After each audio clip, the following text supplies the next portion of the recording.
Good morning, everyone. Chico is trying to keep me awake in Zazen this morning.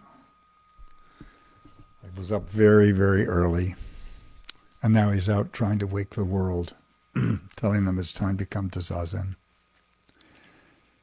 Thanks for showing up. We see some more people have found us. This is great. This is great. So I want to talk today about precepts,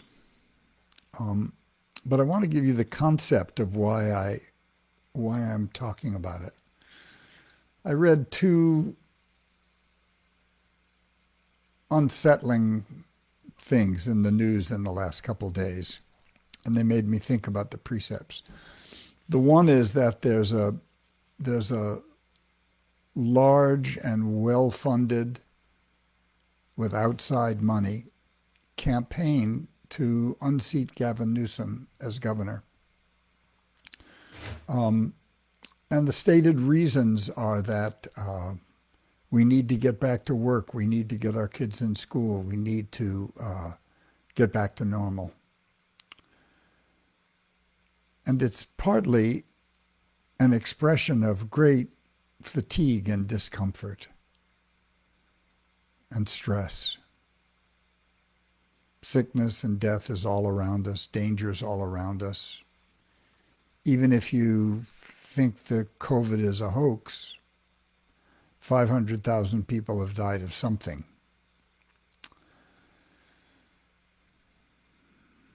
Parents are home with their children. They can't go to work.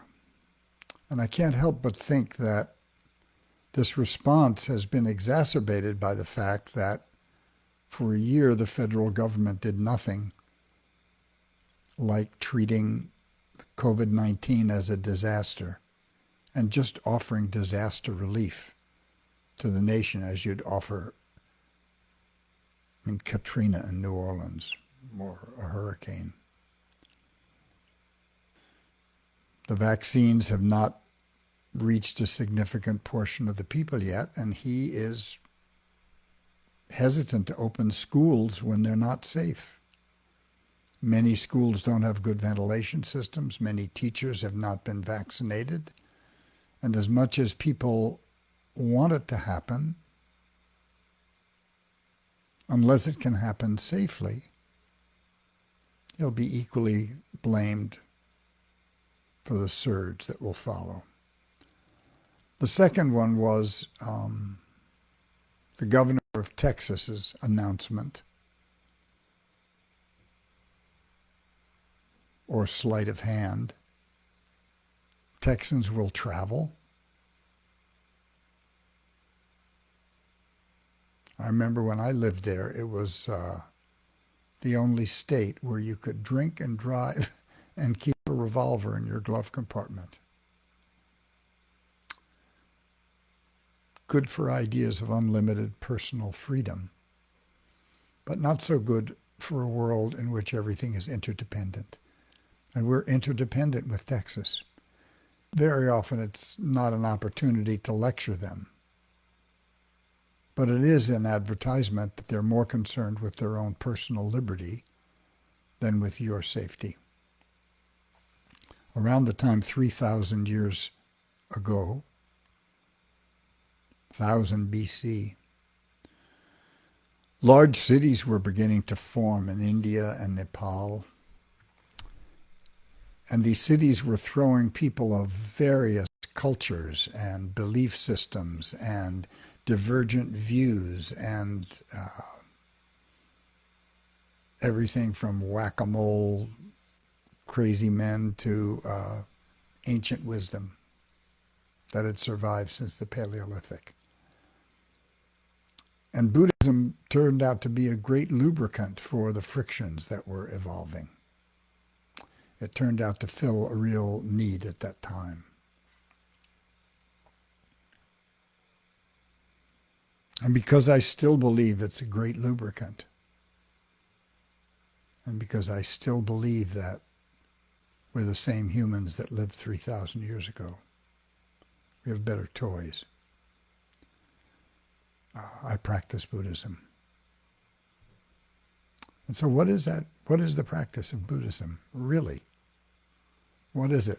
I go on here every week. I put on my rock suit and I put on my Buddhist tuxedo.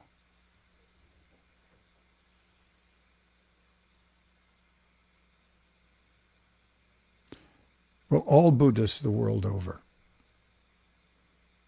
whether they're monks or priests, whether they chant Buddha's name in various formulations, no matter what country, whether they shave their heads or not, whether they marry, whether they wear robes or not, they all formally accept the three pure precepts: refraining from all that's evil, practicing all that's good, and purifying the mind. Actually, only two of those are precepts: practicing all good, avoiding all evil. Those are precepts. The third one, purifying the mind, refers to having complete faith in what Buddhists call the triple treasure: Buddha, Dharma, and Sangha.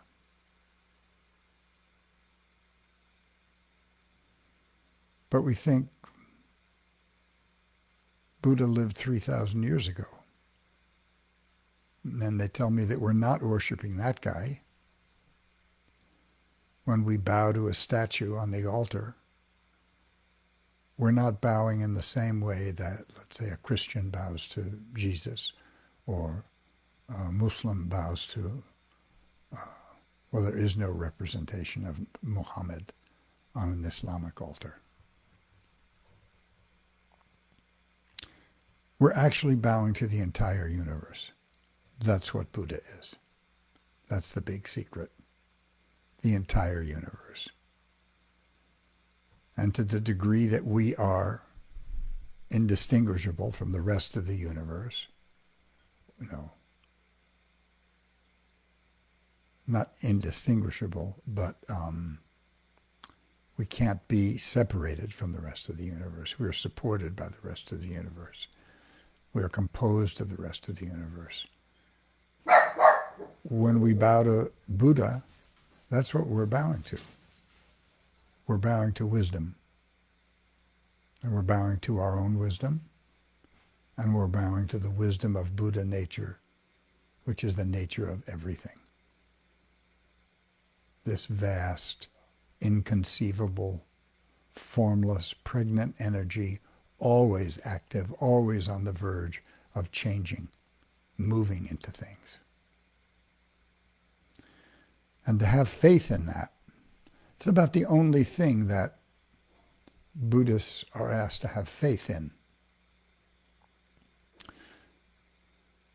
But it's a faith that can be observed, or the object of that faith can be observed. Anyone can observe impermanence. You just have to look at your own body, your parents, your friends. We're not being asked to have faith in something that isn't observable and that isn't universal.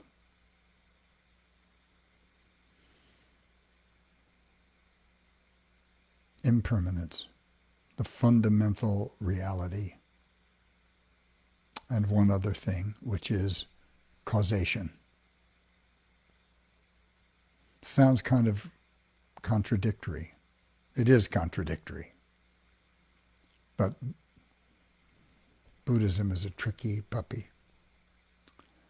So on the one hand, impermanence, there's nothing for us to grasp onto, nothing for us to hold. It takes a lot of courage to face life like that. You can't even hold on to Buddha. You can't hold on to Buddhism.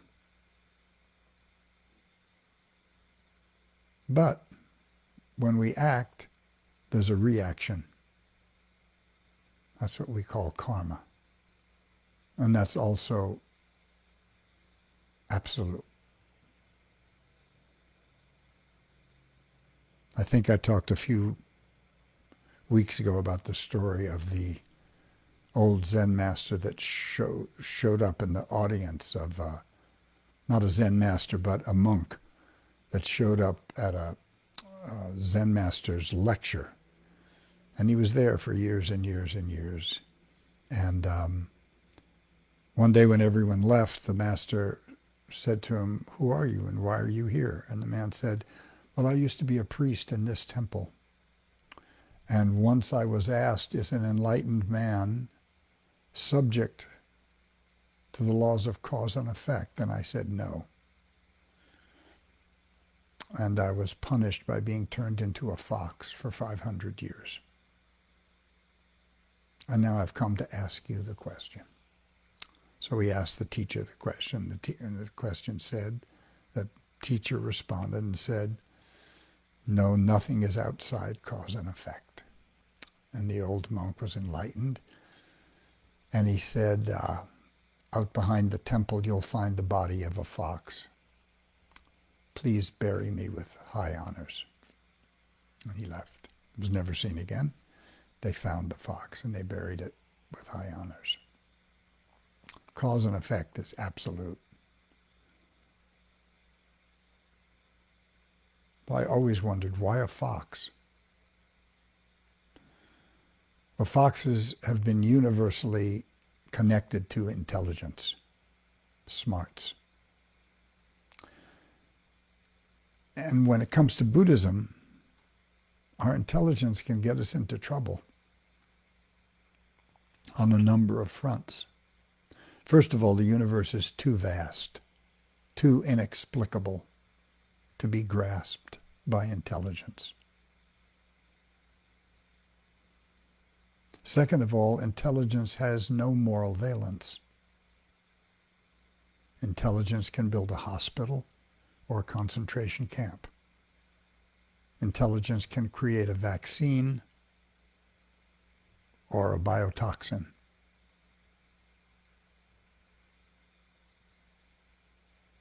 It's a tool, it's a practice, it's an ability, but it has no inherent moral quality that always points to true north, that will protect you from going wrong. So in Buddhism, we have faith in Buddha, Dharma, and Sangha. Buddha is the universe. Dharma is the way the universe expresses itself. And Sangha is the admission that we need other people. That if we don't have people in this lifetime, in this time and place, this practice of Buddhism will never be carried on. So we share it. Suzuki Roshi said, Zen and precepts are one.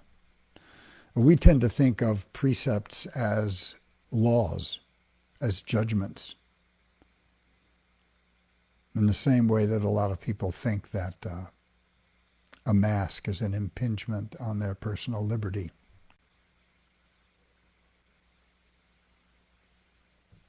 When we're living our daily life, we call the practice precepts. When we're sitting zazen, we call it Zen. It's identical.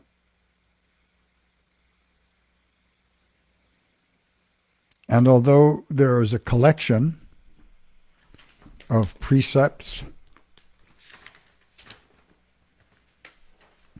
and the 10 grave precepts, and there's a list, and it sounds like the 10 Commandments, it's actually not that at all.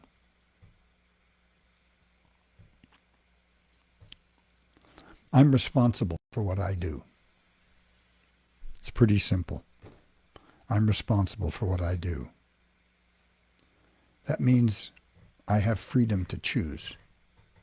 So the precepts are safety rails on the highway, a mountain climber's rope and carabiners. And we consult them over and over and over and over. as we live moment to moment to moment to moment. I have freedom to choose.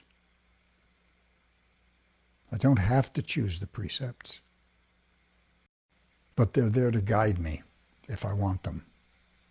And if I remember that they are the products of an enlightened life, just as the Eightfold Path is, why shouldn't I choose them? And having spent a great deal of my life ignoring them and having suffered the consequences, and living in a country where most people appear to be ignoring them, I'm content with them.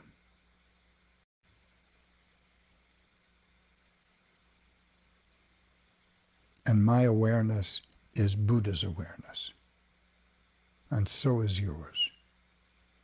It's not the personality. It's way behind the personality.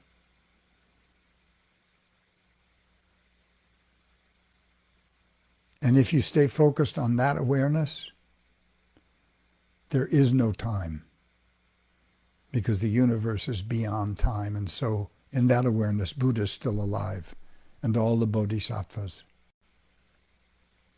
all the divas, and all the mahasattvas, the great beings and the compassion beings, they're all right there as possibilities in this awareness.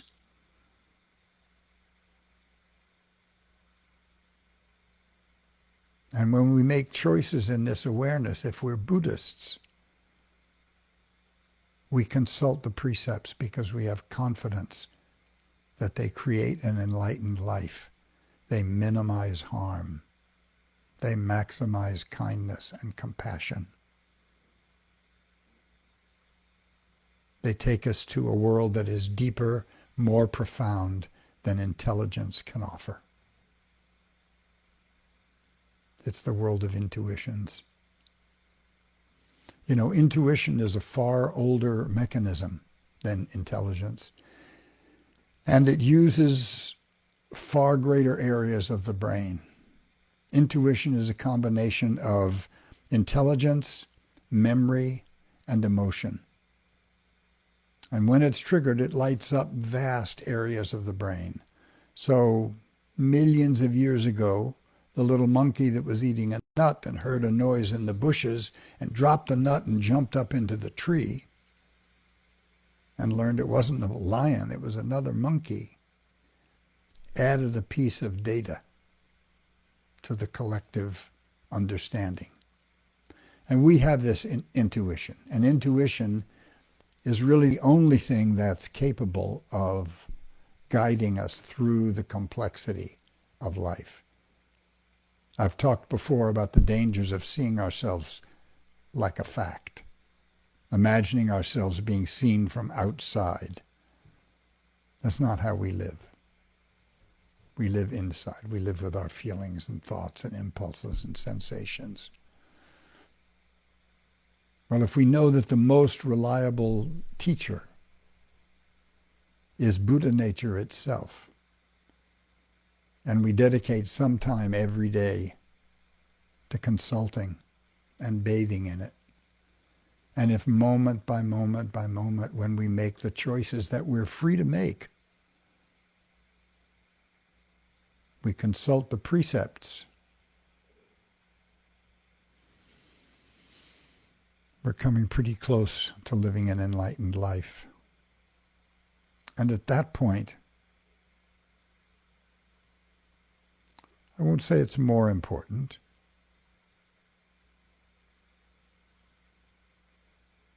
but I'll say that the dividing line between that light and any enlightenment experience disappears. There are lots of ways to have peak spiritual experiences.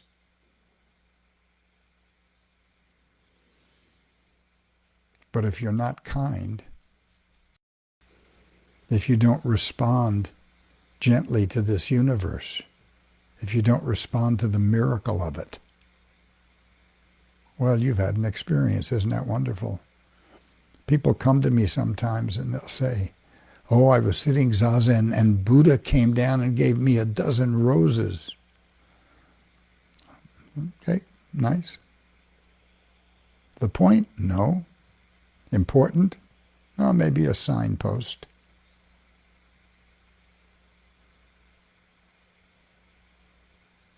Just consult your Buddha nature. Sit zazen to learn how to soften your personality so you can feel it, to quiet your interior dialogue so you can hear it.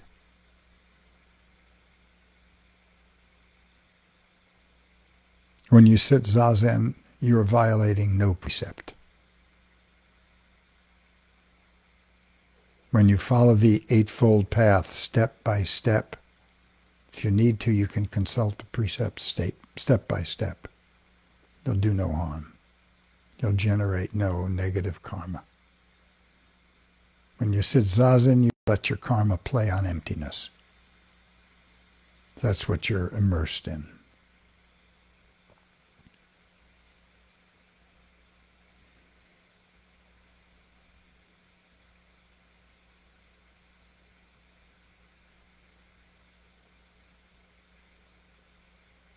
You don't have to declare yourself a Buddhist.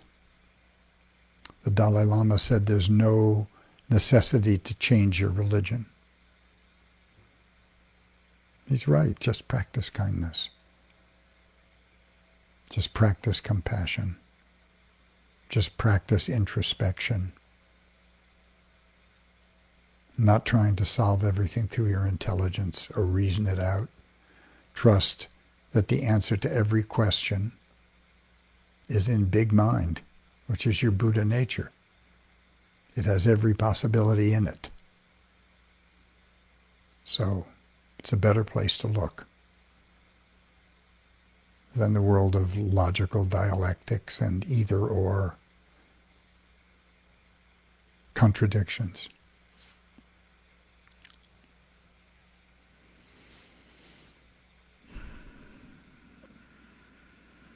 I don't know if I've mentioned to you that there's a wonderful website that I use all the time. It's called cuke.com, cuke.com.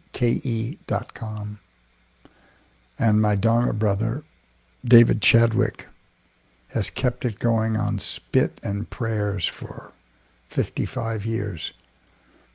And all the writings and speeches of Suzuki Roshi are there. I urge you to read them as an exemplar of a man who spoke from Buddha mind all the time. What a lucky break for us. And if you have a couple of bucks to send to David, please do. I've been sending him a couple of bucks for a long time. He's dug up more lost and forgotten Dharma talks than anyone I've ever met. Cuke, cuke.com. I think I'll say the metta prayer and see you next time.